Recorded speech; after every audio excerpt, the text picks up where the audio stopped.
¿Cómo? Ya es viernes. Bueno, vamos a informar el día de hoy sobre la participación de México en el Concierto de las Naciones, en la ONU, para promover la elaboración, creación de una vacuna contra el coronavirus. México ha estado participando en este propósito y ahora el secretario Marcelo Ebrard les va a informar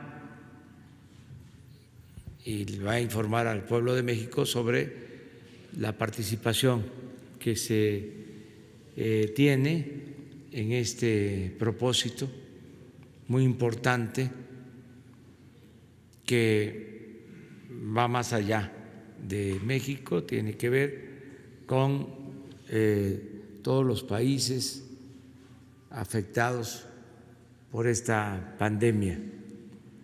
Entonces vamos a dejarle al secretario de Relaciones Exteriores la palabra y luego abrimos para preguntas y respuestas. Si hay preguntas sobre este tema y luego nos vamos a lo general, si les parece. Entonces, adelante, Marcelo. Sí, señor presidente. Con su permiso, señor presidente, muy buenos días. Como ustedes saben, el presidente López Obrador planteó en la conversación con el G20, los 20 líderes de ese grupo, que debía hacerse un esfuerzo para garantizar el acceso de todas y todos, quiero decir, acceso universal, a medicamentos, equipo y a la potencial o posible vacuna que en su momento se llegue a desarrollar para hacer frente al COVID-19. Derivado de ese planteamiento que hizo México por conducto y presentado por el señor presidente de la República, se presentó y se preparó una resolución para la Asamblea General de las Naciones Unidas, a cargo del embajador de la Fuente, Juan Ramón de la Fuente. Fue aprobada esta resolución por 179 países, con lo cual es la resolución que México haya presentado con más respaldo en la historia en las Naciones Unidas. Aprovecho para agradecer el respaldo de todos esos países. ¿Qué pasó después de esa resolución? ¿Es un pronunciamiento o tiene algún efecto? No, es un mandato aprobado por la Asamblea General al secretario general y a las instituciones de las Naciones Unidas, señaladamente a la Organización Mundial de la Salud y, por supuesto, en primer término, al propio secretario general de las Naciones Unidas. Derivado de todo esto que acabo de referir, la Unión Europea, la Organización Mundial de la Salud, el gobierno de Noruega y otras iniciativas mundiales convocaron, coincidiendo con la resolución que acabo de platicarles, convocaron a un esfuerzo global, mundial, para que las instituciones de investigación que cada país proponga puedan en conjunto trabajar la investigación de las posibles vacunas. México participó en ello, nos estamos uniendo a esa iniciativa, estamos invitando a la Universidad Nacional Autónoma de México, estamos invitando al Instituto Nacional de Nutrición y a varias y varios investigadores que están en diversas instituciones, tanto el sector público como privado en el resto del país, por ejemplo, TecSalud, que tiene su sede en Monterrey, centros de investigación de universidades como la Universidad de Querétaro y algunas otras instituciones, para participar especialmente en 3 protocolos en curso de investigación que van a ingresar pronto a lo que se denomina la fase 1. es cuando se empieza a probar diversas investigaciones en términos clínicos. El presidente de la República nos pidió que aceleráramos el paso para que no llegáramos tarde a estas iniciativas. Debo decir que también en México hay diversas investigaciones en curso. Tenemos que decir, qué proponer, qué opinar y cómo participar. México hoy por hoy es de los 12 países del mundo con mayor participación en los protocolos de investigación sobre este virus. También hemos invitado a los países de América Latina y el Caribe, en la condición que México tiene hoy de presidente pro tempore de la Comunidad de Estados Latinoamericanos y del Caribe. Entonces estamos haciendo esa invitación a otros países de América Latina y del Caribe. Vamos a estar informando los avances de esto. Desde luego, todo se ha hecho con la orientación del doctor Alcocer, quien además es un especialista en la materia, y les estaremos informando los resultados que logremos. En el ámbito de la relación con laboratorios de carácter privado, hemos ido avanzando con el laboratorio en Estados Unidos, Gilead, que desarrolló Remdesivir. Y ahí lo que es el objetivo prioritario de México es poder tener acceso en tiempo y forma al medicamento que en su momento se ponga en circulación. No estamos poniendo, como ustedes ven, todos los esfuerzos en una sola expectativa, sino se está participando en diferentes tipos de desarrollos. Pero México está presente y está en tiempo y forma, siguiendo el espíritu de la resolución presentada ante la Asamblea General de las Naciones Unidas. Sería mi reporte para ustedes. Y estaríamos si hay alguna pregunta sobre este tema. Por favor. Buenos días. Juan Hernández, del periódico Basta y el Grupo Cantón. Sobre estos equipos, estos grupos que están participando en estas fases, ¿cómo los están distribuyendo? Escuché que estaba mencionando ahorita a la Universidad de Querétaro, al Centro de Investigación de Querétaro, a la Universidad Nacional Autónoma de México, diversos grupos. ¿Cómo los están distribuyendo? ¿Va a ser por zonas o va a ser por tipo de investigación? ¿Cuántos especialistas están participando? No sé si le están dando ese dato. Y sobre todo, y más importante, ¿cómo está México aportando en cuestión de recursos económicos precisamente a esta investigación? Y después, si me permite al presidente hacerle otra pregunta. Gracias. Sí, con mucho gusto. La aportación nuestra en este momento para ingresar al equipo es de 1 millón de euros. Y posteriormente tendremos que hacer aportaciones mayores dependiendo de los protocolos en los que estemos, porque tenemos que financiarlo entre todos los países. Y si me permites, trato de describir lo mejor posible la lógica de esto. Evidentemente, la mayor inversión la están haciendo laboratorios privados, los que tienen mayor presencia, los que tienen una infraestructura de investigación. Pero en esta iniciativa lo que destaca es la participación de instituciones universitarias y centros de investigación. Entonces, ¿el objetivo cuál es? Que se pueda llegar, primero, lo más pronto posible, al desarrollo de una vacuna. Segundo, igualmente importante, que sea de acceso público. Es decir, el acuerdo primordial de esta iniciativa que estoy refiriendo es que a la vacuna que se llegue se pondrá a disposición de todos. ¿Y esto qué beneficio puede tener? Pues es evidente que puede llevar a una corrección o una limitación de los abusos que se pueden cometer en un futuro próximo. Cuando se llegue una vacuna a algún laboratorio, pues podemos imaginar lo difícil que podría ser para muchos países acceder por los precios o por la falta de disponibilidad. Entonces estamos en ese trabajo. Con 1 millón de euros fue la aportación. Ahora, ¿qué tenemos que hacer respecto a las instituciones y personas que participan? Bueno, primero tenemos que decidir de los protocolos en curso quién participa en cuál, dependiendo del grado de especialización. Porque hay 3 en fase 1, pero hay muchos otros protocolos presentados. Tenemos que también dilucidar si México puede presentar su protocolo para participar o que otras instituciones del mundo se puedan unir o participar con esa línea de investigación. Eso está por decidirse. ¿Cuándo? La semana que entra. Entonces, número de participantes, siempre es un número limitado. O sea, estoy hablando de que no van a participar más de 18 personas. que tienen las credenciales además para poderlo hacer, porque no es un tema de representación, es un tema de investigación. Eso lo estaremos informando hacia el fin de la próxima semana con todo detalle. Sí, muchas gracias. ¿Usted cómo? ¿Sí? Buen día, canciller. Carlos Guzmán de ABA Noticias. Con respecto a esta cuestión de la vacuna, ya habíamos leído por ahí alguna cuestión al respecto.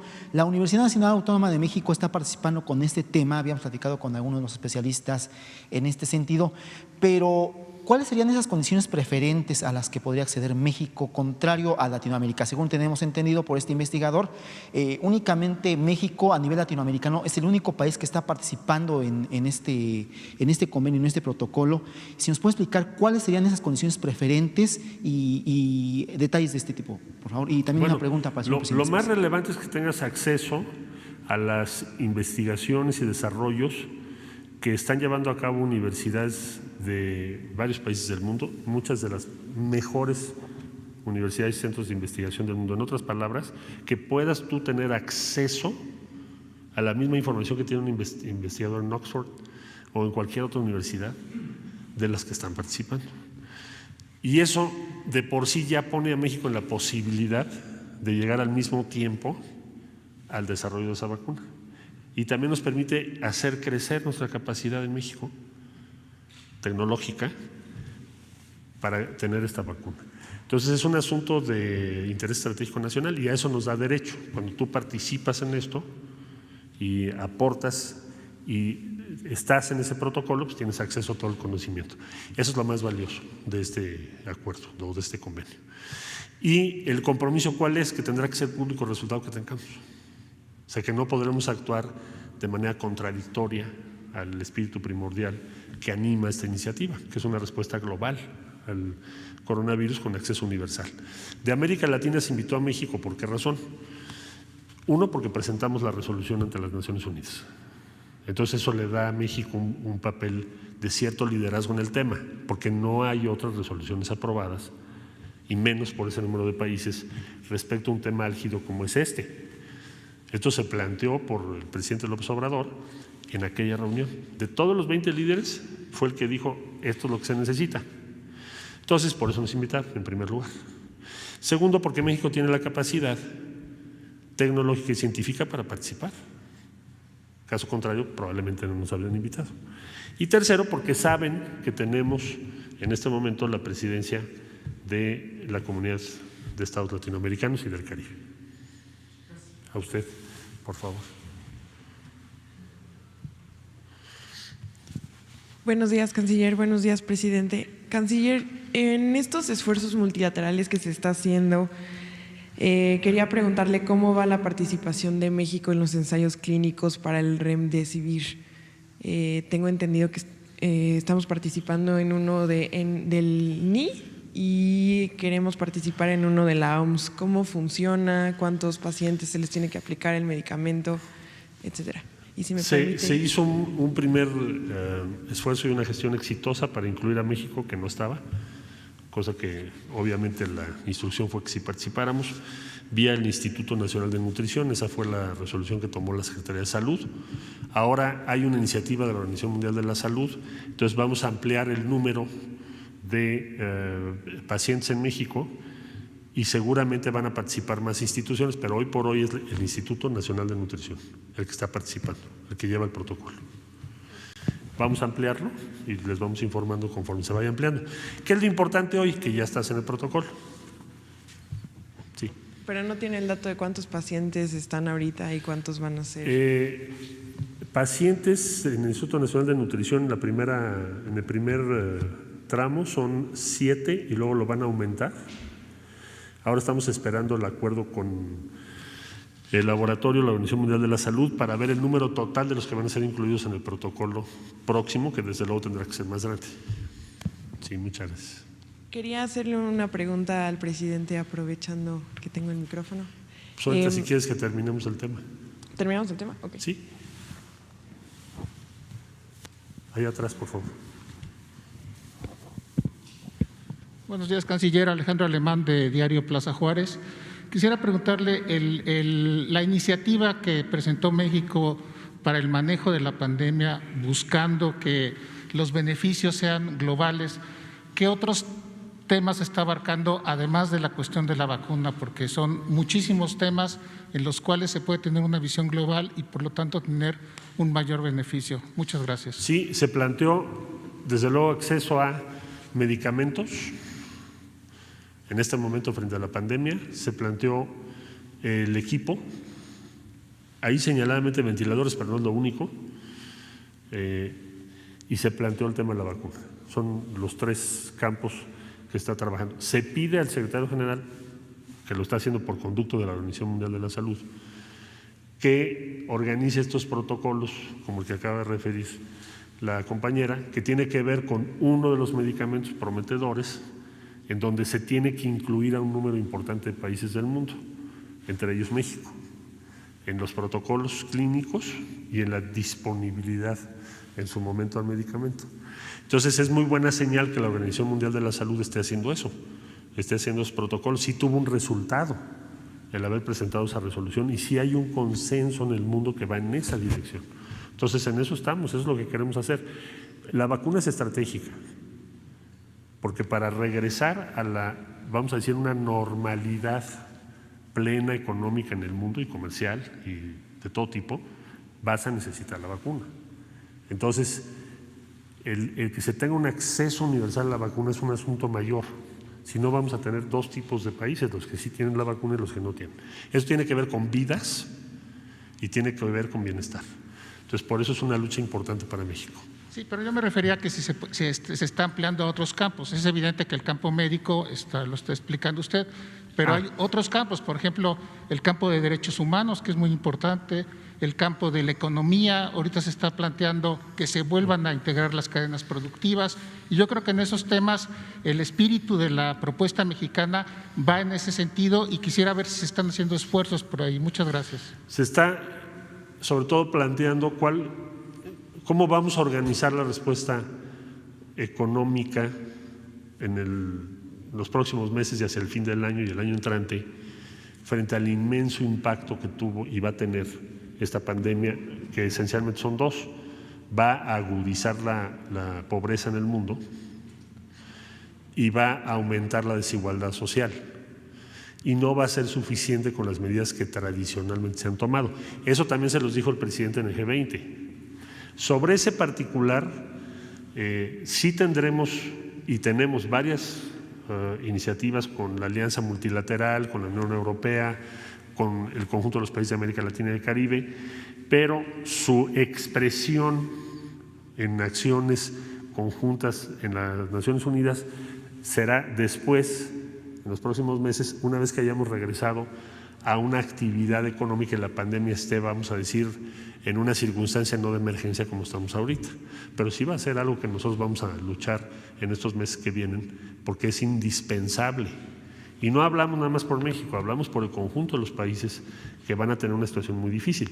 Hay países que pueden tomar medidas, que son los países que tienen, digamos, el mayor peso en el sistema monetario internacional, pueden aumentar su deuda de manera muy importante, pueden hacer muchas cosas.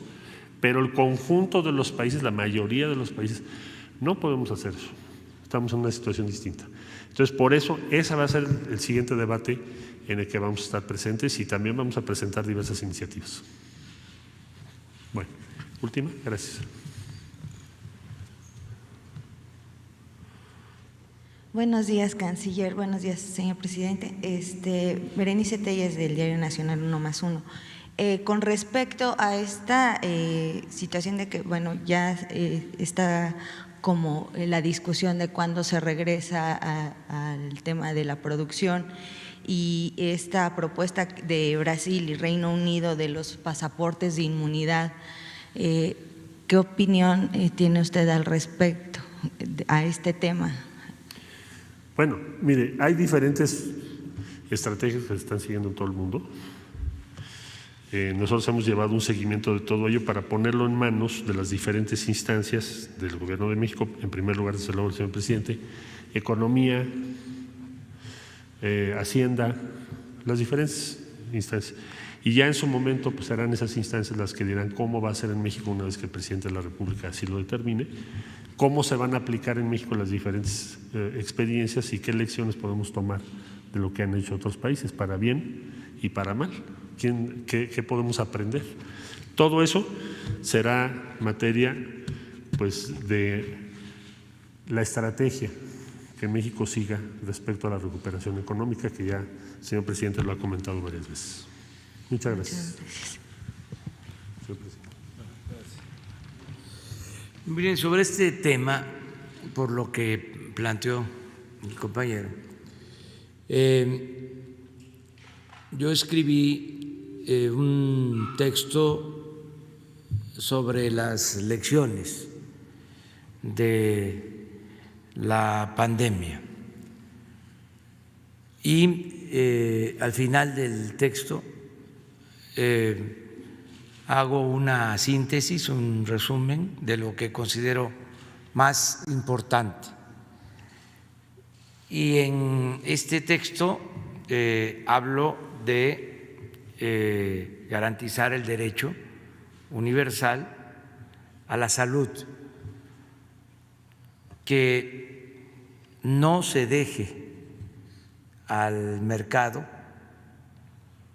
el tema de la salud, que no sea un asunto mercantil, sino que sea un asunto vinculado estrechamente a los derechos humanos, al derecho que tenemos todos los seres humanos a estar sanos y vivir con salud. Esto lo expreso. Me gustaría que, si pueden poner el texto, sobre las lecciones, porque no solo lo escribí para México, sino como una aportación para la discusión, el debate, las reflexiones, los análisis que se están haciendo a nivel mundial sobre este tema. Ayer precisamente me informó la embajadora de México en Estados Unidos, Marta Bárcena, que ya este texto ha sido pues solicitado, ya se hizo una traducción y se está difundiendo, incluso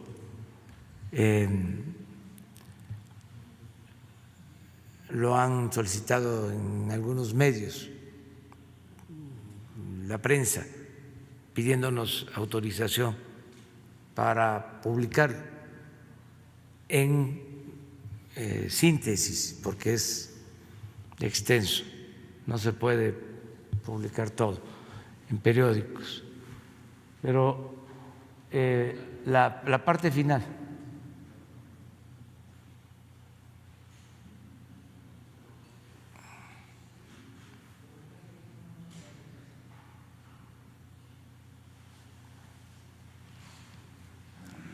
El punto 1 de la parte final.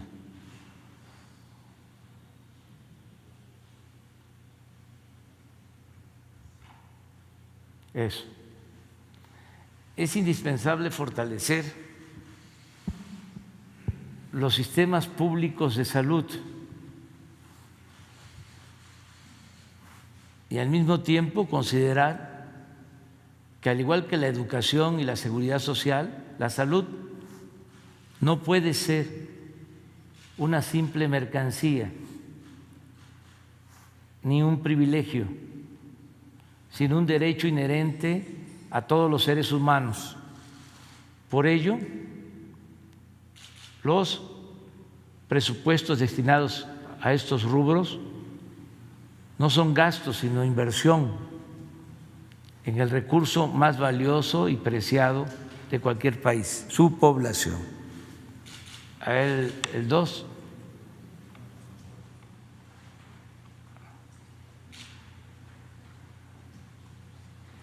es impostergable atender el grave problema de las enfermedades crónicas. Esto aplica para México y para todo el mundo. En los hechos, las pandemias sanitarias que han causado más fallecimientos en el mundo. Es decir, son muchos más los que pierden la vida por infartos, obesidad, diabetes, que los que desgraciadamente morirán por coronavirus. Es cierto que las enfermedades crónicas en buena medida son hereditarias, pero se producen o se exacerban por el consumo de productos industrializados y los malos hábitos alimenticios. De ahí la perentoria necesidad de un movimiento global de prevención y educación para la salud, orientación nutricional y fomento al ejercicio físico y a las prácticas del deporte. Por ejemplo, nos está dejando la pandemia como lección que en la educación formal debe ser materia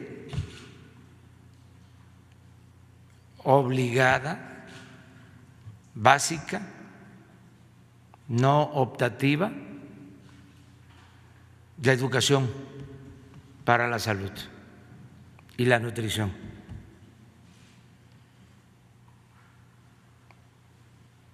En los planes de estudio.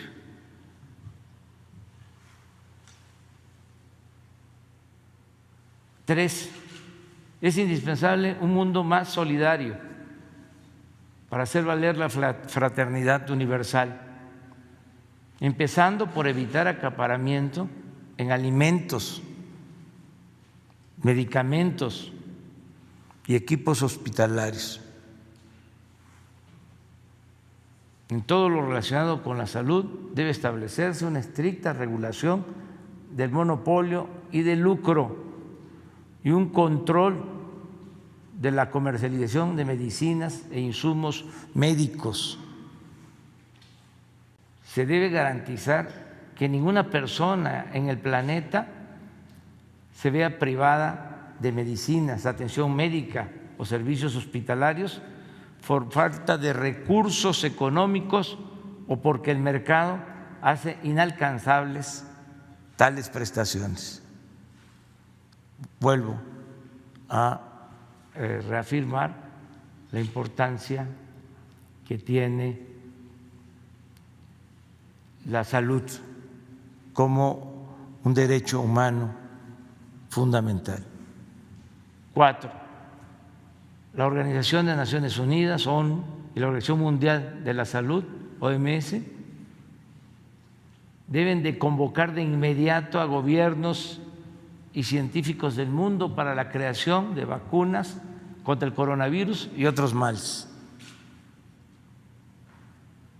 Sobre esto es lo que informa Marcelo, y no es un asunto solo de México, son varios jefes de Estado, afortunadamente los que se están pronunciando, dirigentes de el mundo de la ciencia, incluso dirigentes religiosos. El Papa ha hablado de esto, de la unidad para obtener lo más pronto posible la vacuna. Luego es el tema económico.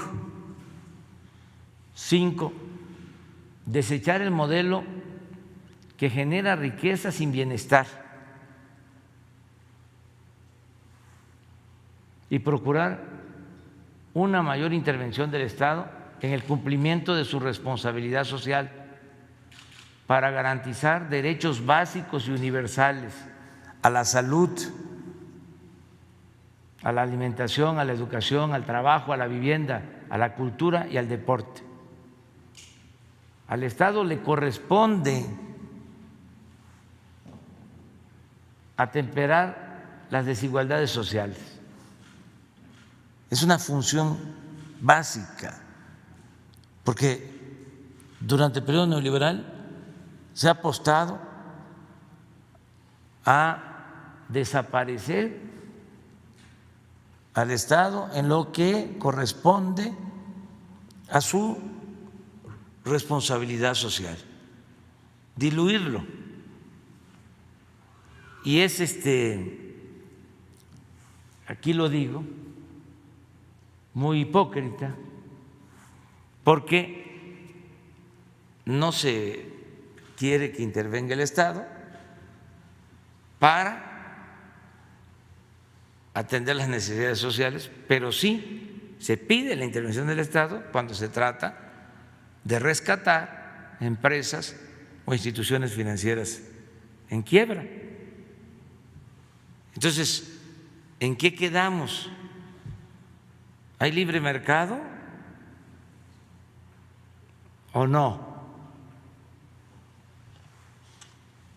Al Estado le corresponde atemperar, decía, las desigualdades sociales. No es posible seguir desplazando la justicia social de la agenda de los gobiernos. No es jugar limpio utilizar al Estado para defender intereses particulares y procurar desvanecerlo cuando se trata del beneficio de las mayorías. No es lícito ni ético defender la facultad del Estado para rescatar empresas e instituciones financieras en quiebra y considerarlo una carga cuando se trata de promover el bienestar de los más desfavorecidos. Basta de hipocresía.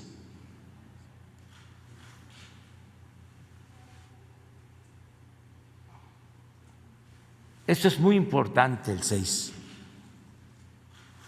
Fortalecer valores culturales, morales, espirituales y reconocer a la familia como la mejor institución de seguridad social. 7. Reconvertir los organismos económicos y financieros internacionales, como el Banco Mundial, el Fondo Monetario Internacional, el Banco Interamericano de Desarrollo, la Organización y la Cooperación para el Desarrollo Económicos, el Grupo de los 20, el G20, entre otros, en verdaderos promotores de la cooperación para el desarrollo y el bienestar de los pueblos y de las naciones. Esto también es un tema a tratar, el papel de estos organismos en esta nueva etapa. 8, procurar que las ideas y las acciones de los gobiernos de los países del mundo se guíen por principios humanitarios más que por intereses económicos, personales, de grupos o de potencias, por legítimos que sean. No a la violencia ni a las guerras de ninguna índole.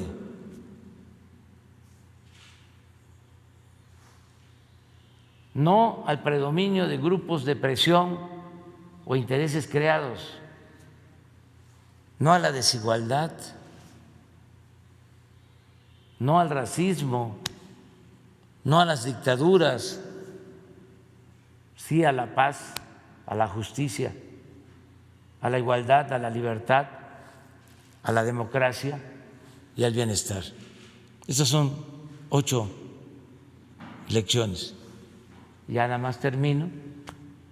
La pandemia aún en curso nos dejará, desgraciadamente, centenares de miles de ausencias irreparables y una economía dislocada y severamente disminuida. En muchos sentidos tenemos que darnos a la tarea de reconstruir el mundo. Hago votos porque se logre sobre bases nuevas y propuestas que nos permitan aprovechar lo bueno que nos ha dejado esta crisis, la comprobación y la certeza de que tanto para individuos como para naciones el cuidado de la salud ha de ser una tarea colectiva y solidaria. Si aplicamos el sálvese quien pueda, no se salva nadie o casi nadie. Somos seres gregarios por naturaleza y todas las personas y todos los pueblos pertenecemos a una misma familia, la humanidad. Estas son las lecciones que tienen que ver con lo de la vacuna, que tienen que ver con lo que se está haciendo. El papel de México en el Concierto de las Naciones, aportando de acuerdo a las experiencias nuestras. A ver, vamos y luego.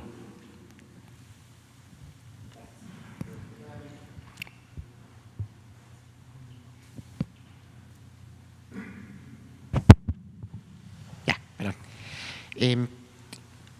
Queda claro que a los mexicanos que la histórica Cuarta Transformación quiere usted consumarla y defenderla hasta con su propia vida. Pero ¿cómo usted evitará que los neoliberales y la corrupción regresen al poder? ¿Qué hará para que el próximo gobierno dé continuidad al proceso de transformación que usted quiere dejar como gran herencia y que es un México limpio de corrupción? ¿Cómo lo va a garantizar? Gracias.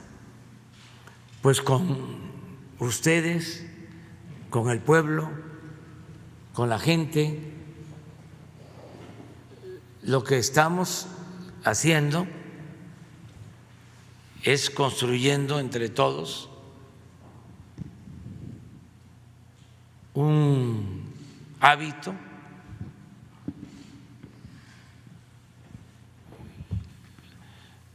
en favor de la honestidad.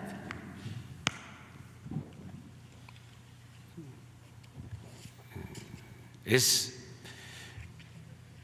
convertir la honestidad en forma de vida y en forma de gobierno. Si seguimos avanzando en este propósito, si se convierte en una necesidad, una demanda colectiva, va a ser muy difícil que se den retrocesos. Si se va creando una voluntad colectiva dispuesta a hacer valer la honestidad, no se va a poder dar marcha atrás, no se van a poder ocultar las cosas. Ya entramos a una etapa en que se ejercen más las libertades, hay más denuncias, la vida pública es más transparente, es cada vez más pública, ya está el tema en la agenda, en el debate público.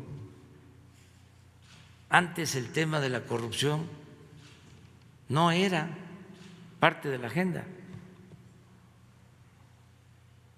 Nos empezaron a hablar de reformas estructurales, reforma educativa, reforma fiscal, reforma energética.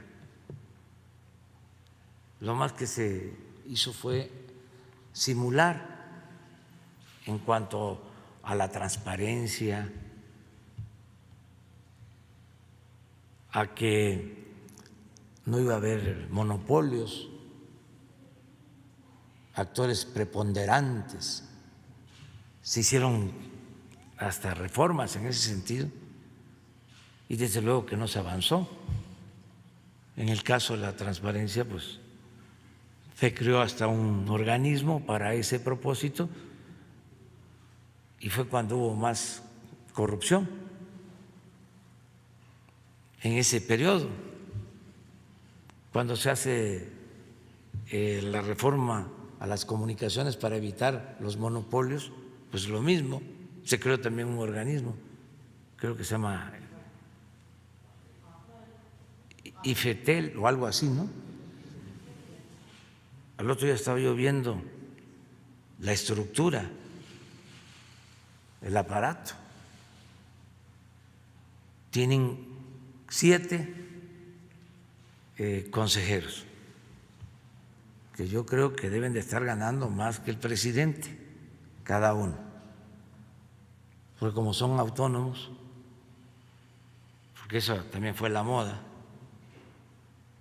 crear organismos satélites,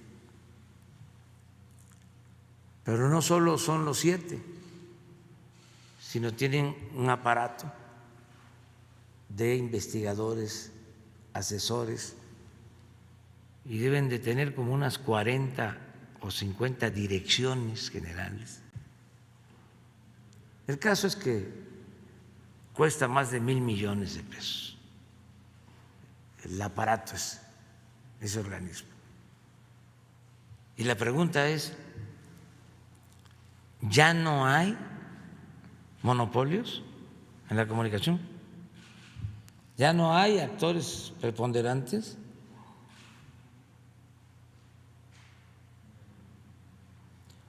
No es nada personal, pues, contra los consejeros. Además son técnicos, son especialistas, pero lo que voy es lo más importante de todo es el que se vaya creando cada vez más conciencia en los ciudadanos, en la defensa de sus derechos. Por eso pienso que no va a ser fácil un retroceso. Estamos avanzando bien con la gente. Yo he sostenido que hay veces que se llevan a cabo revoluciones,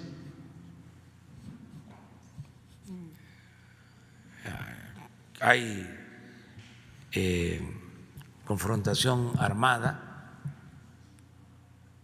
triunfan los movimientos revolucionarios, pero como son movimientos por lo general impulsados por una vanguardia, por un grupo, puede ser numeroso, pero no es la población mayoritaria. Cuando se llega al gobierno,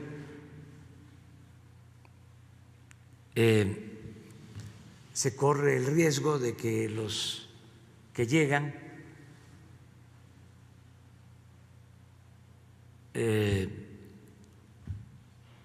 se desvíen y traicionen.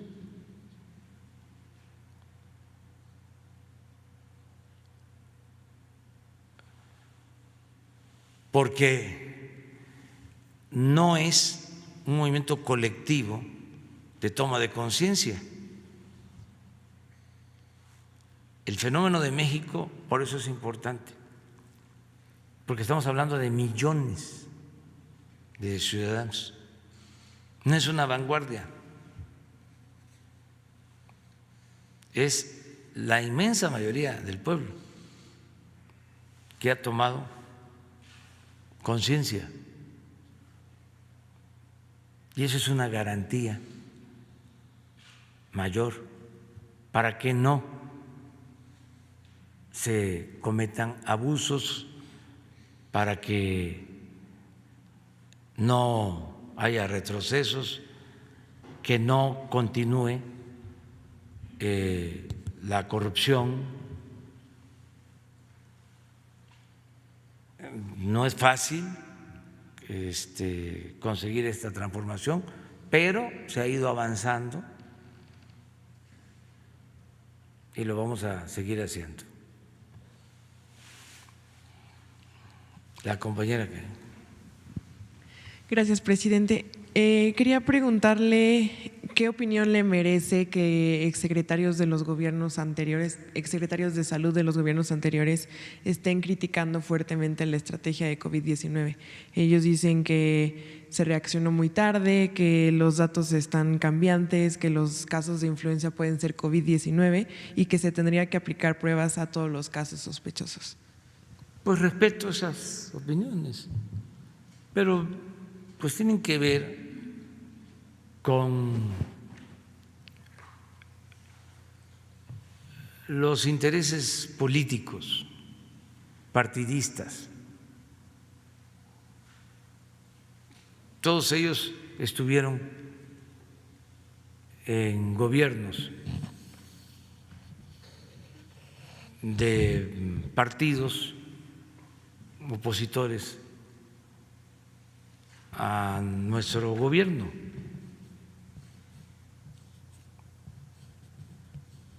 Y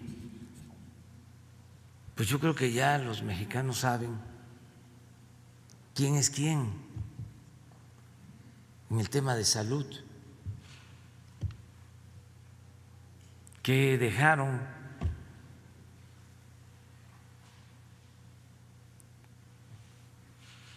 cómo está el sistema de salud.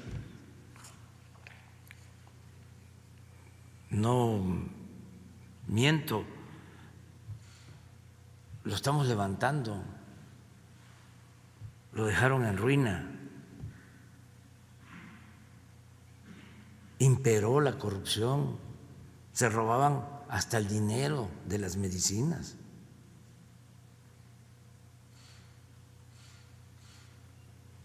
Cientos de hospitales inconclusos por todo el país,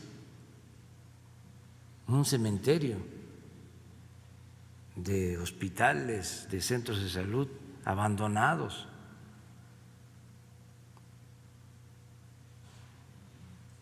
Hagan la investigación. ¿Cuántos centros de salud, cuántos hospitales abandonados en Oaxaca, en Chiapas, en Yucatán? Bueno, aquí hemos hablado, no sé quién era secretario de Salud en ese entonces, pero me tocó ir a Ciudad Juárez, a un hospital que inauguraron, pero nada más pusieron la fachada como escenografía y se cortó el listón y lo dejaron inaugurado, pero adentro quedó en obra negra y desde luego que lo cobraron.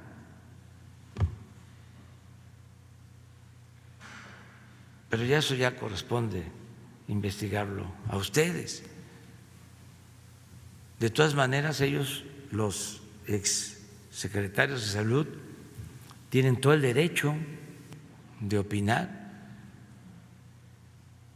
de manifestarse, de criticar, de disentir, pero es la gente la que tiene que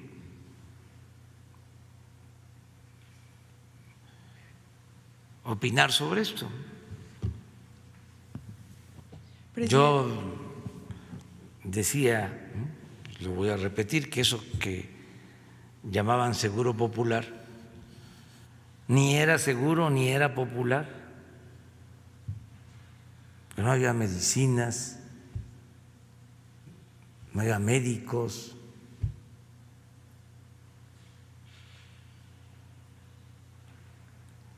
y mucha corrupción, muchísima corrupción. Entonces es natural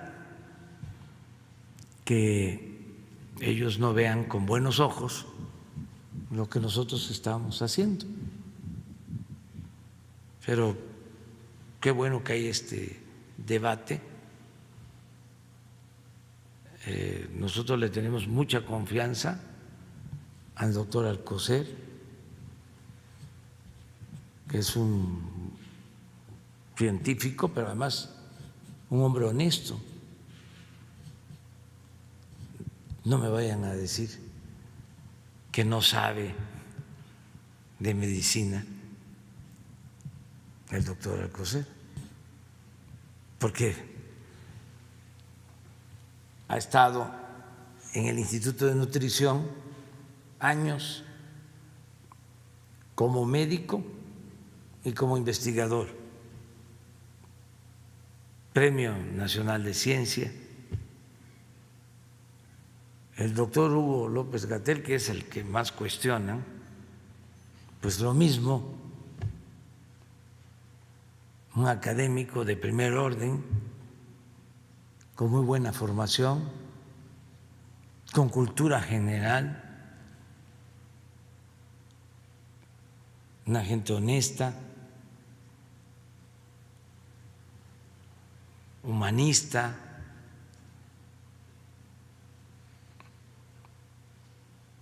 con una postura en favor de la gente, en favor del pueblo, no a favor del mercantilismo, que desgraciadamente también llegó a predominar en el periodo neoliberal en todo lo relacionado con la salud. Como se decía antes, de los médicos que solo buscaban enriquecerse, ¿no? Que llegaba el paciente y lo primero que hacían era preguntarle: ¿qué tienes? No, pues es que me duele acá, doctor. No, ¿qué tienes de bienes?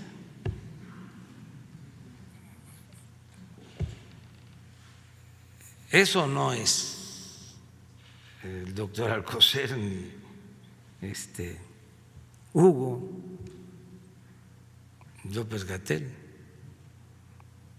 Es otra cosa completamente distinta.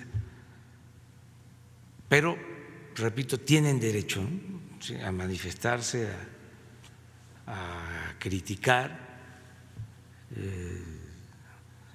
Es un gobierno democrático el nuestro, respetuoso de todos los puntos de vista.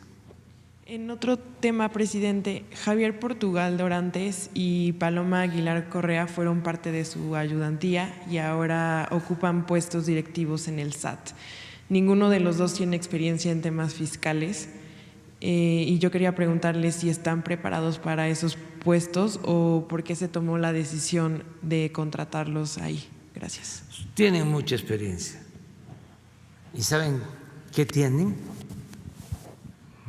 No conozco o no recuerdo ahora a Portugal, pero sí a Paloma. Seguramente conozco también a Portugal, pero no lo identifico.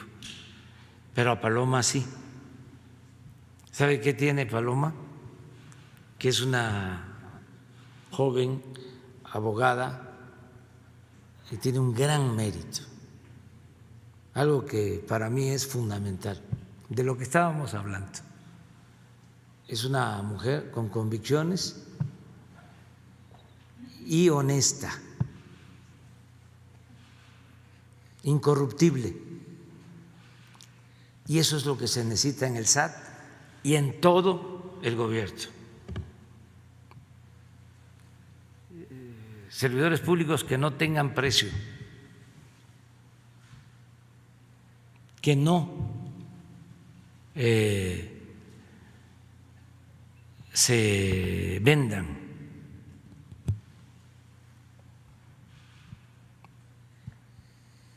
que sean honestos. Estamos limpiando en el SAT, en aduanas, y lo que estamos haciendo es impulsando a jóvenes, a gente honesta, para ocupar cargos estratégicos, claves, donde llegan los cañonazos. Antes así arreglaban todo. Bueno, ellos eran los que dominaban en el SAT. Esta nota seguramente no lo he visto, pero la ha de haber sacado Reforma. ¿Quién? Sí, ya me lo sé. Es como lo de las figuritas, ya la tengo. Esta ya la tengo. Porque ellos también sacaron de que había persecución, terrorismo fiscal, porque muchos de sus patrocinadores estaban acostumbrados a no pagar impuestos. Entonces, ese tema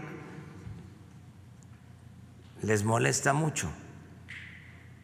Pero también, como hablábamos de los exsecretarios de salud, están en su derecho, Reforma y todos los medios. Ahora sí que viva la crítica.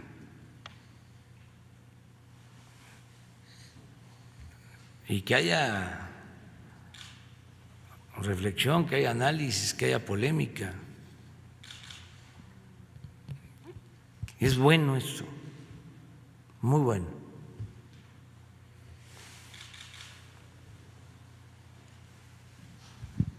Gracias, presidente. Buenos días. Esteban Durán, Grupo México Publica Diario y Jalisco Publica Diario. El subsecretario de Educación, Marcos Bucio, propone el regreso a clases siempre y cuando se les consulte a los padres de familia si están de acuerdo en esto o no. Sin embargo, ¿no cree usted que este tipo de declaraciones no hacen más que crear más incertidumbre en los papás? ¿Por qué? Porque ellos no tienen la suficiente información. Quienes tienen la información, pues es obviamente las autoridades de salud y las de educación. Entonces, pienso yo que aquí debería de haber una coordinación entre ambas para ellos determinar si es factible el regreso a clases. No sé qué opinión tenga al respecto. Pero no escuché quién hace la propuesta. Bucio, le digo bien, Marcos Bucio, el subsecretario de Educación Pública. Quien dice que va a considerar a los padres de familia para ver si estos deciden que se regrese a clases. No va a ser así, no es así. Hay un grupo,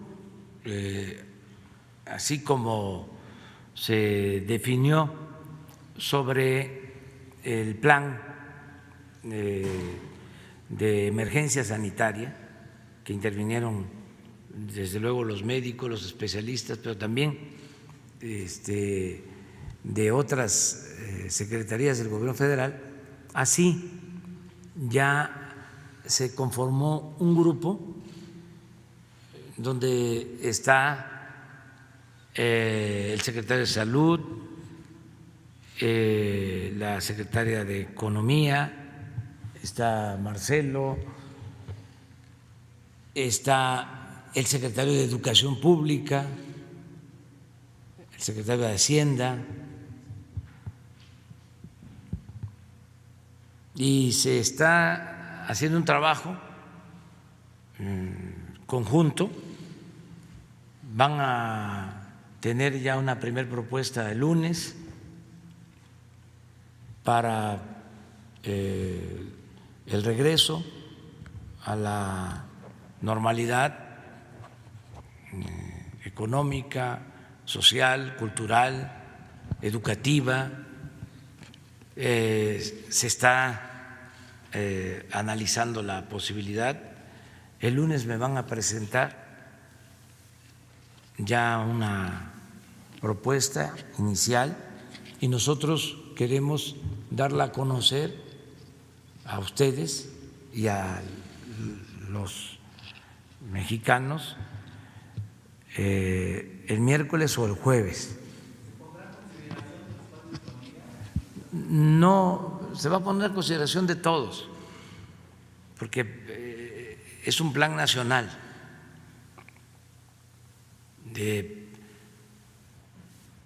y se está desde luego consultando ya pues a la gente. El secretario de Educación Pública está hablando con maestros, con los especialistas, pedagogos, todos consultando. La Secretaría de Economía tiene consulta con empresarios, consulta también con sus homólogos, funcionarios del gobierno de Estados Unidos, de Canadá. Está participando también la secretaria de Trabajo. Es un grupo y se va a hacer una propuesta el miércoles o el jueves de la semana próxima de cómo vamos a ir regresando a la normalidad, bajo qué condiciones, desde luego con apego a protocolos de salud, cuidándonos, porque ha sido mucho el esfuerzo, el sacrificio, como para que regresemos, ahora sí que lo que llaman en estampida, y regrese el problema. Entonces, si ya hicimos la mayor parte, si la gente se ha portado tan bien que hemos podido aplanar la famosa curva, lo que yo llamo domar la pandemia, y lo hemos hecho porque la gente ha ayudado muchísimo, quedándose en casa con la sana distancia. Pues tenemos también que cuidar que al regreso no se vuelva a reactivar la pandemia. Entonces, va a ser por etapas. Vamos a ver también lo territorial. Marcelo aportó en una reunión de esta lo de los semáforos, o sea, qué zonas pueden estar en verde, en amarillo, en rojo, y las distintas también actividades, tratando esto con un enfoque territorial, pero también sectorial, o de actividades productivas. De manera muy especial tenemos que cuidar lo educativo, el regreso a clases, Entonces, ya les vamos a informar sobre esto, pero no es así. Pues imagínense, ahora no podemos convocar a una consulta, no es posible hacerlo, pero sí tenemos todos los elementos y se está recogiendo la información. Marcelo hablaba del análisis que se está llevando a cabo de las experiencias en otros países, cómo lo están haciendo. Claro, tenemos que partir de nuestra realidad.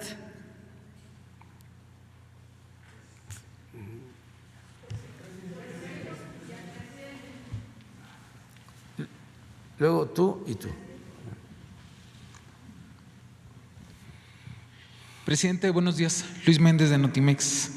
Presidente, hay un tema que a mí me gustaría recuperar.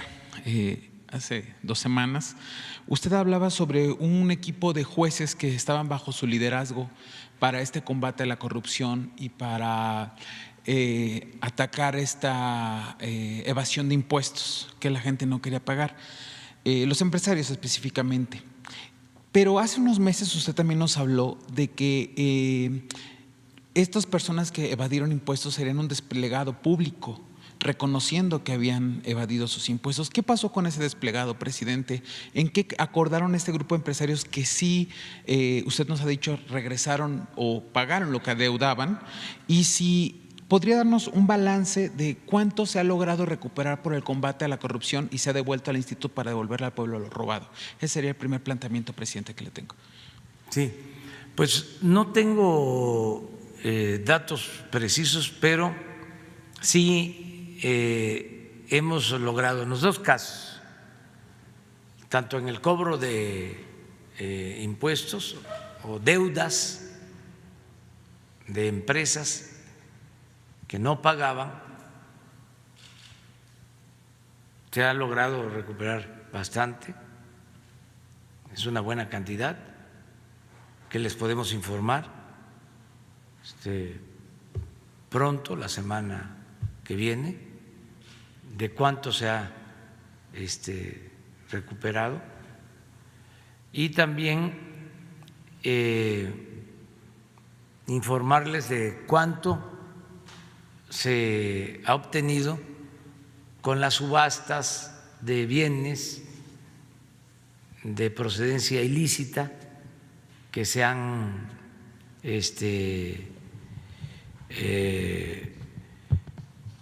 obtenido, cuánto es lo que hemos recuperado de dinero, y por las subastas de joyas, de casas, de automóviles, también les vamos a informar. Y no solo cuánto se ha obtenido, sino a dónde ha ido ese dinero o a dónde está ese dinero, porque todo lo que se maneja en el instituto para devolverle al pueblo lo robado, todo se destina a obras en comunidades, caminos, distintas actividades, por ejemplo, instrumentos musicales para las bandas en Oaxaca, pero les vamos a informar, y todo lo que está incluso comprometido. Tenemos que hacer los caminos a la Yesca, en Nayarit, que sale el dinero del Instituto para devolver al pueblo robado, otros caminos. Tengo en mente el compromiso de hacer el camino a Tarjea, en Guanajuato, que es el municipio más apartado de Guanajuato, que no tiene camino pavimentado. Ese es un compromiso. Caminos en Oaxaca, Hidalgotitlán, en Veracruz también es otro compromiso de hacer el camino con esos fondos y así muchas cosas. Pero bueno, informamos. ¿Se ha tomado dinero de este combate a la corrupción recuperado para destinarlo para atender la pandemia, presidente?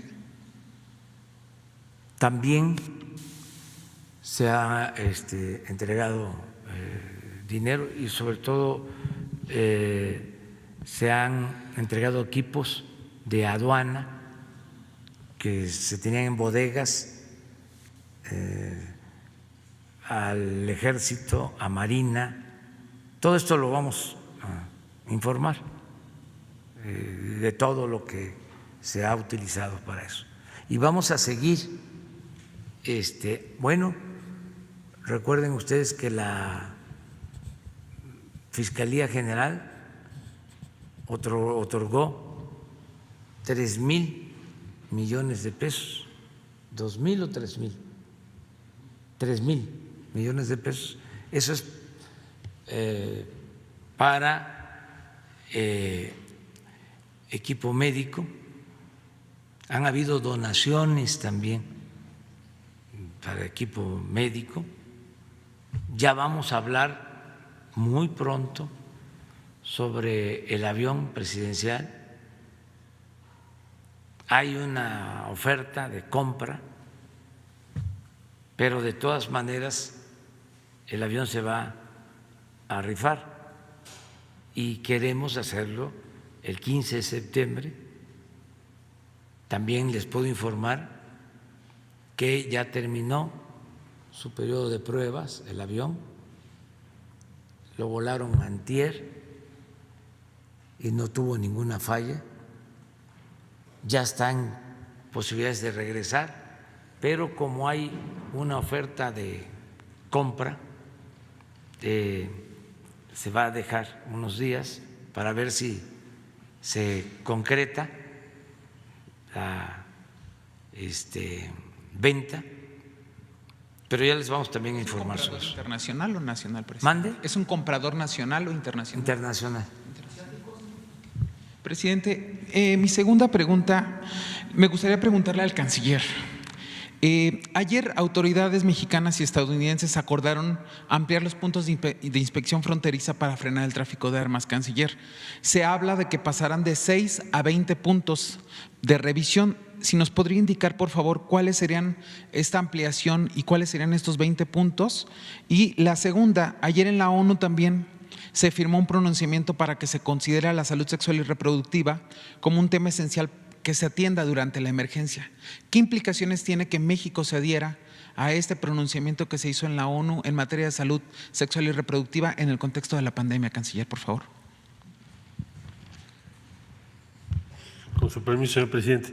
Bueno, respecto a la frontera con Estados Unidos, hay varios temas y sí estamos pensando que se pueda extender, ampliar los puntos de revisión, porque hemos estado insistiendo en el tema de tráfico de armas, que es una de nuestras preocupaciones principales. Recién hubo una detención, como ustedes saben, en Nogales, que parece ser un punto de trasiego importante. Entonces, sí se está trabajando en eso. Todavía no llegamos a una decisión final de todos los puntos, pero con mucho gusto un poquito más tarde sí les puedo dar los que hasta este momento ya estamos de acuerdo. Probablemente. Todavía hay algunos detalles logísticos. Esa es la razón. Pero con mucho gusto te lo doy un poquito más tarde. Ahora, respecto a Naciones Unidas, te diría, México está participando en varias iniciativas que tienen que ver ahora con la pandemia y sus efectos. ¿De qué estamos hablando?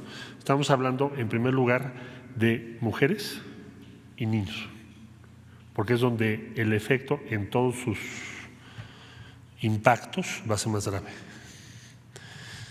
Y el que nosotros defendamos la causa de las libertades, los derechos, como tú lo estás señalando, ha sido nuestra posición histórica, pero ahora más todavía con la pandemia. Si todos los derechos de las mujeres, y más ahorita, por la situación que estamos viviendo en todo el mundo. Obviamente los niños. Hay otra iniciativa que tiene que ver con las comunidades indígenas en el mundo, y hay otra iniciativa que estamos apoyando que tiene que ver con personas con discapacidad, porque evidentemente van a ser los conjuntos sociales más afectados. Hablaba yo de desigualdad, el señor presidente lo mencionó ahora en su reflexión y lecciones sobre lo que está haciendo la pandemia en nuestra sociedad y qué deberíamos de hacer. Entonces, ¿por qué estamos participando? Porque nos anima ese ideario. México tiene que respaldar eso, que se protejan las libertades, los derechos, para empezar, garantizar que no tengamos una gran hambre en varias partes del mundo. África preocupa mucho, pero no solo. Luego, el aumento de la desigualdad en todo el mundo, que ya la estamos viendo venir, y en particular sobre mujeres, niños, comunidades indígenas y personas con discapacidad. Por eso estamos respaldando esas iniciativas. En materia de salud reproductiva, canciller, ¿están considerando el análisis del crecimiento de la natalidad en el país dado el confinamiento o el crecimiento también en términos de violaciones sexuales? Eso no lo hemos presentado y sería muy pronto para poder hacerlo. Esa es una causa independientemente de esos datos en los que México ha participado históricamente y vamos a seguir haciéndolo. Sí. Miren, me dieron la información. Acabamos de decir de que 3,000 millones de pesos de la Fiscalía. No, fueron 2,000 que nos entregó aquí, ¿se acuerdan ustedes? 2,000, pero en total van a entregar 5,000 millones la Fiscalía. O sea que todavía falta que nos entreguen 3,000, o sea, entregaron ya 2,000. Ese es el dato. Mire, para complementar lo de armas, ayer yo planteé de que era importante que el expresidente Calderón informara sobre el operativo llamado Rápido y Furioso, que consistió en introducir armas a México con sensores supuestamente para saber a dónde iban a parar esas armas y actuar en contra de esos delincuentes. En eso consistió, en general, el operativo. Y yo le pedí que dijera si sabía, si era un acuerdo entre gobiernos o no sabía él sobre este tema. Y contestó ayer. A ver si pueden poner.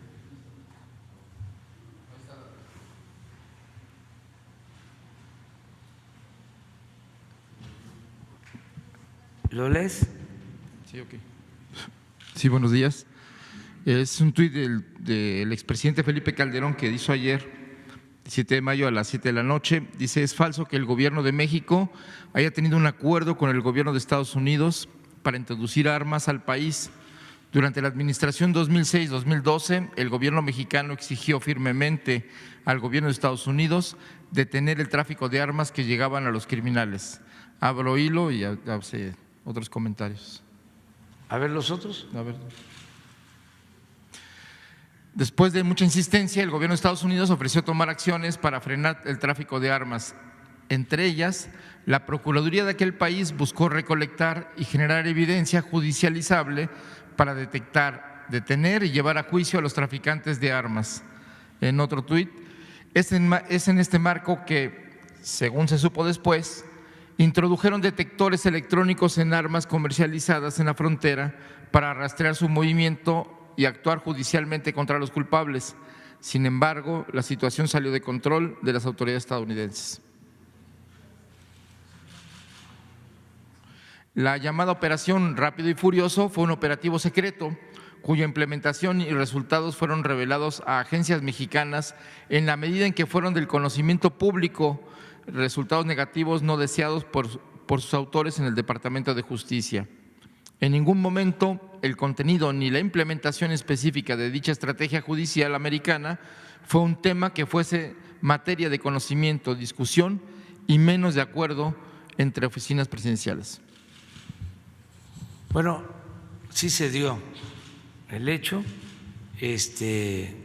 se dio a conocer, como él lo menciona, el expresidente Calderón, porque esas armas se usaron para cometer homicidios en México. Incluso con una de esas armas se le quitó la vida a un funcionario estadounidense en México. Estamos ante un caso delicadísimo porque se está reconociendo de que hubo una intromisión ilegal, violatoria de nuestra soberanía por un gobierno extranjero. En el caso de que no existiera o existiese cooperación. Entonces,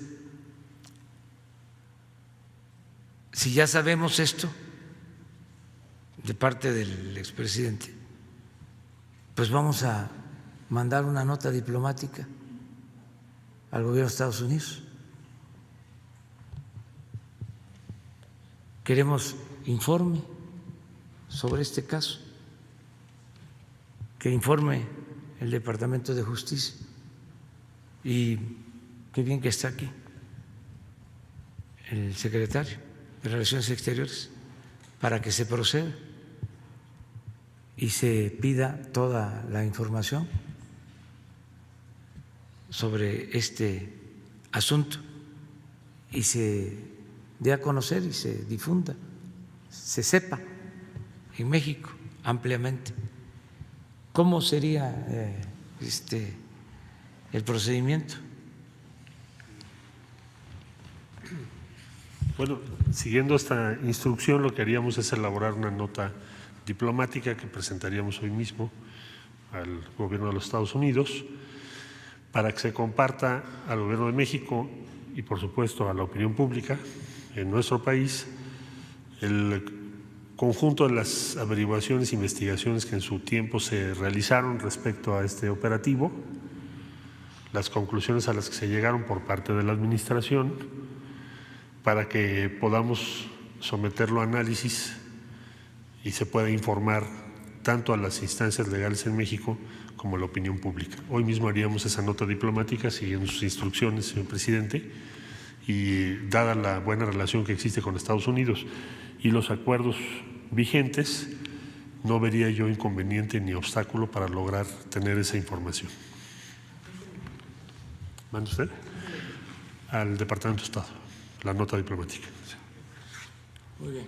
Es nada más para aclarar, porque sí, en caso de ser cierta, que no estoy poniendo en duda su respuesta, lo que me parece grave es que se haya llevado a cabo una intervención violatoria de nuestra Constitución, de nuestra soberanía, un operativo secreto, y que se haya causado la muerte con esas armas a mexicanos y, como ya lo dije, a un extranjero. ¿Cómo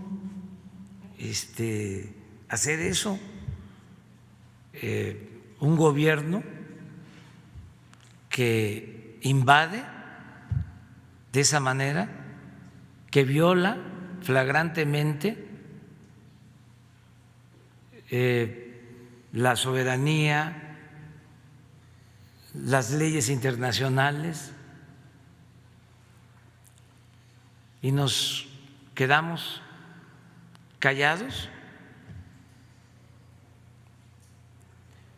Esto lo tenemos que ver no solo a partir de lo que sucedió o pensando en aquel tiempo, lo tenemos que ventilar para que nunca jamás se vuelva a llevar a cabo una acción de este tipo.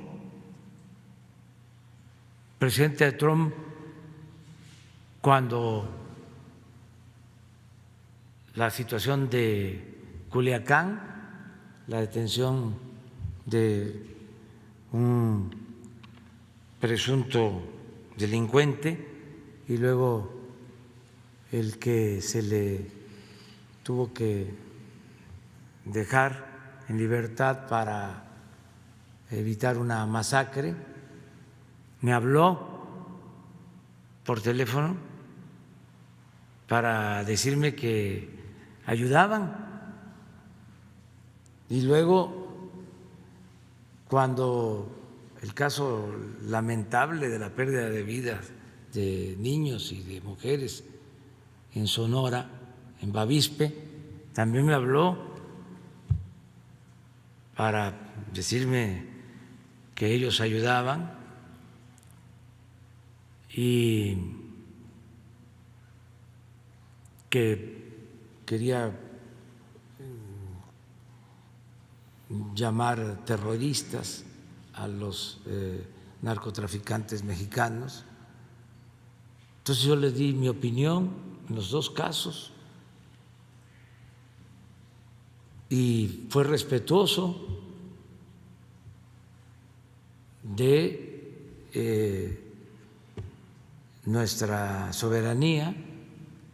Hasta él mismo lo expresó, que a petición del Gobierno de México, por lo que nosotros habíamos sostenido, él daba marcha atrás en su propuesta, esta de considerar terroristas a los delincuentes del narcotráfico en México. Pero en todos los casos, consulta y también la respuesta ha sido respetuosa, pero fijando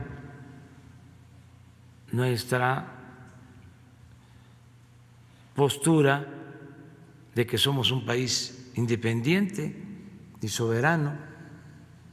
Entonces, eso es lo que yo considero debe quedar ya en claro y conocer toda la investigación y lo que implicó, quiénes participaron, y como cuestión nada más de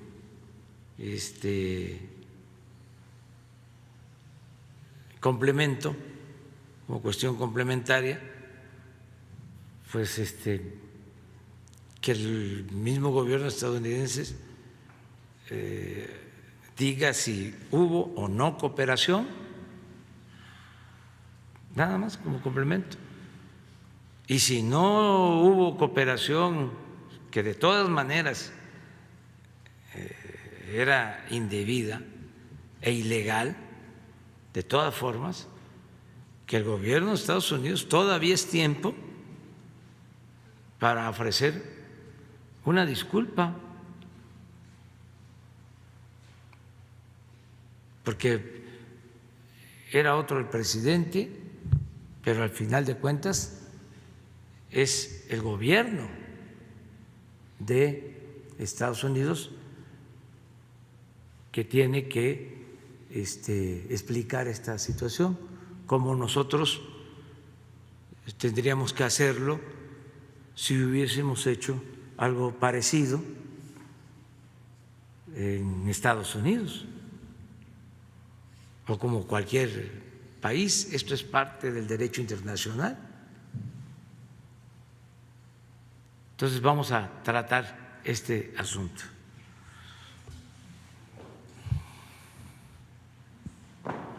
Presidente, buenos días. Michelle Mejía de Multimedios. Si nos puede compartir cuáles fueron los temas que se abordaron durante la reunión anoche en el tema de la pandemia por COVID-19, porque pues estamos prácticamente por iniciar se prevé el pico de contagios. ¿Qué acciones se van a realizar? Eso por un lado. Y por el otro, pues qué mensaje le daría a todas las mujeres, primero por el Día Internacional de la Mujer y también pues en este fin de semana que es muy complejo, pues también se celebra el Día de las Madres. ¿Qué mensaje le daría a todas las mujeres? Gracias. Sí, es por lo del 10 de mayo.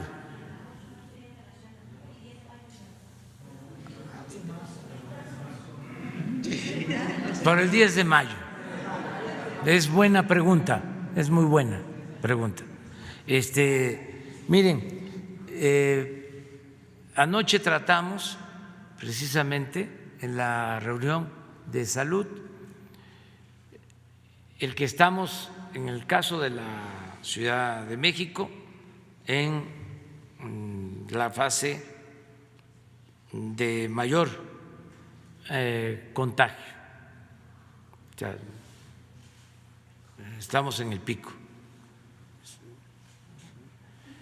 Que esto, según nos informaron, puede durar hasta el día 20 del mes, desde ahora hasta el 20. ¿Sí? Y la proyección es que a partir de ahí empiece a bajar el número de contagios y ya el descenso de la pandemia. En el caso de la Ciudad de México, porque como lo han dicho los especialistas, cada región tiene sus propias características, ¿no? Y se ha hecho un trabajo así regional. Es muy importante que continuemos con la disciplina, siguiendo al pie de la letra las recomendaciones, porque ya falta poco. Lo que dijimos, ya vamos a salir, ya se ve la luz al final del túnel. Entonces, que estos días, que ya son pocos, procuremos seguir en nuestras casas, cuidándonos, como lo hemos hecho, cuidando a los adultos mayores, cuidando a los enfermos, que continuemos como se ha venido haciendo, que ha sido ejemplar. Repito, medalla de oro al pueblo de México, medalla de plata a los médicos, a las enfermeras, héroes y heroínas que están en los hospitales salvando vidas, entregados por completo a esta misión humanitaria. Y en tercer lugar, el bronce para los médicos, especialistas, científicos, para personalizar al doctor Alcocer, al doctor Hugo López-Gatell y a todo el equipo de expertos que nos ha ayudado. Entonces, pero lo principal es la gente, porque no ha habido medidas coercitivas. Esto es un ejemplo, no es lo que ha sucedido en otras partes del mundo, en donde es una prohibición, incluso con uso de la fuerza, donde es prohibido salir. Acá no, acá ha sido mediante el convencimiento y la gente ha respondido. Entonces, seguimos así. Anoche vimos el comportamiento en los 5 sitios más complicados. Quintana Roo, en particular Cancún, va evolucionando bien.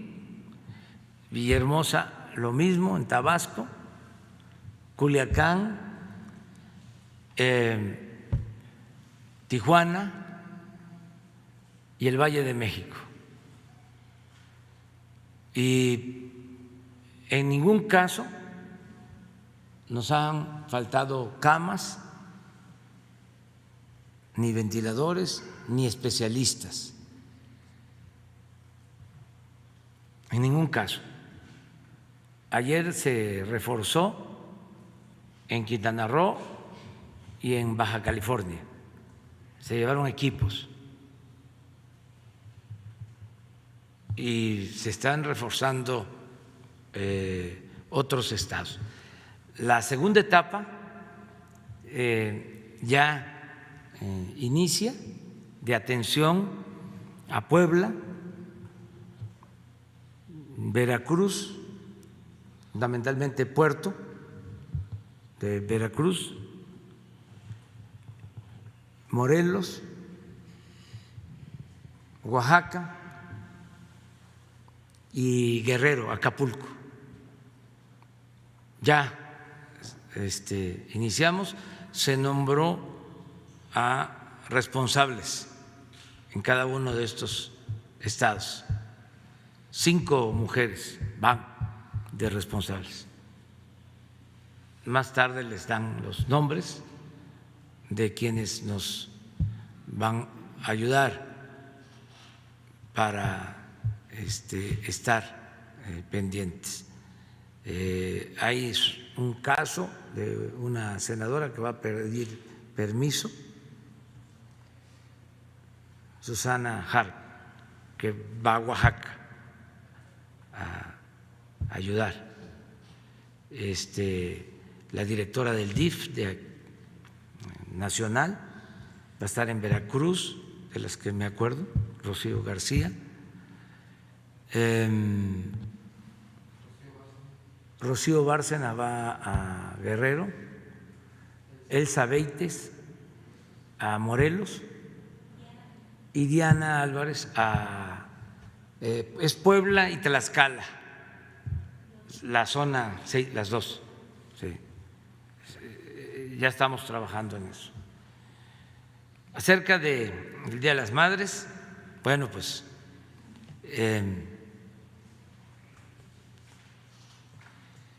que cuidemos a las mamás, a las madrecitas, y que nos cuidemos todos. Ya va a haber tiempo de apapacho, ya va a haber tiempo de apapacho. Ahora que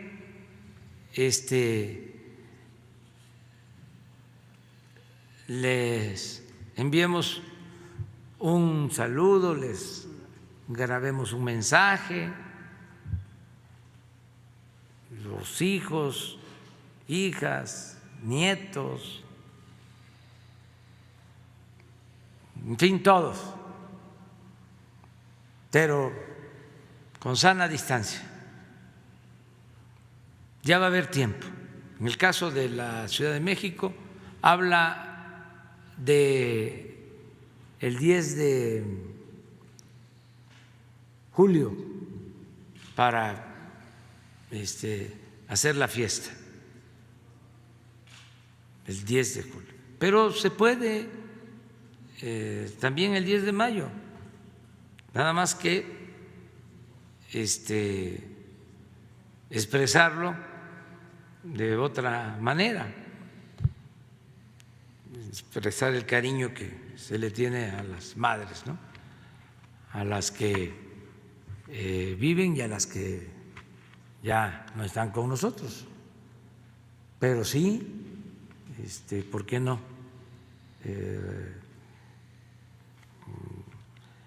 Festejar de manera distinta. Yo de una vez les adelanto que con mi esposa vamos a enviar un saludo.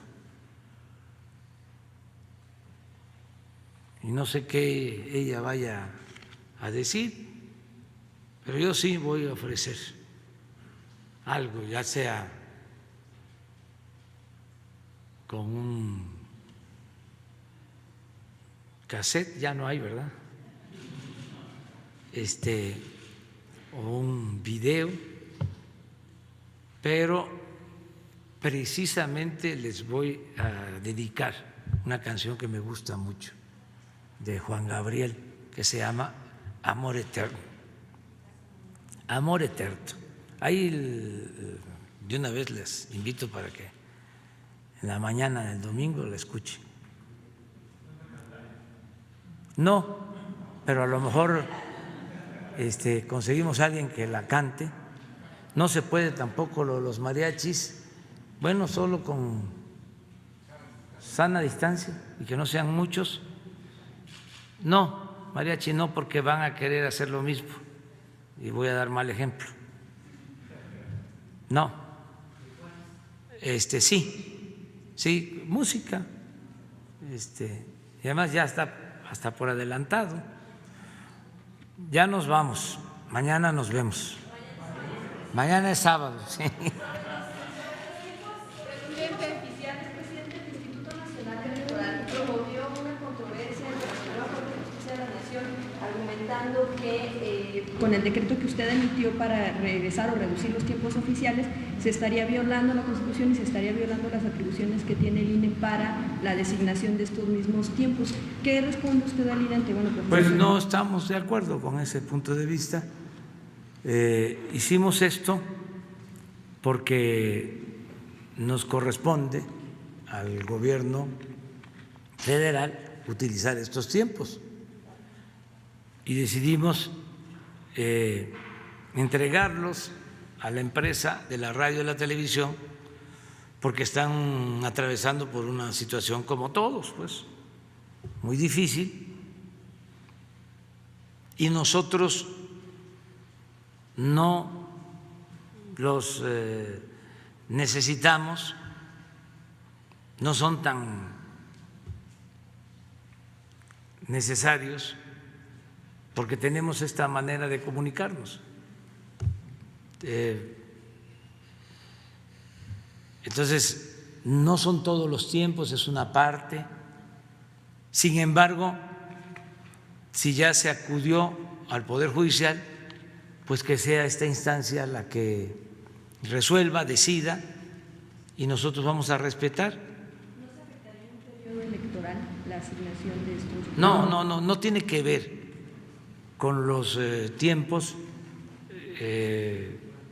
electorales, no, es lo que tiene que ver con el gobierno federal, ¿verdad? Sería bueno que lo explicaras posteriormente, ¿sí?